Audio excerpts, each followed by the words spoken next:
ಗದಗ್ ಜಿಲ್ಲೆಯ ಲಕ್ಷ್ಮೇಶ್ವರದಲ್ಲಿ ಇದೇ ಒಂದು ಪವಿತ್ರ ದರ್ಗಾ. ಜನರ ದುಃಖವನ್ನು ದೂರ ಮಾಡುವ, ಆಶೀರ್ವಾದ ನೀಡುವ ಪವಿತ್ರ ತಾಣ. ಅದು ದೂದ್ ನಾನಾ ದರ್ಗಾ.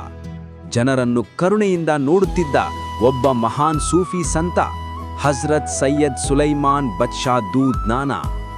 ಅವರು ಬಡವರ, ಅನಾಥರ, ನೋವಿನಿಂದ ಬಳಲಿದವರ ಸಾಕ್ಷಾತ್ ಆಶ್ರಯವಾಗಿದ್ದರು.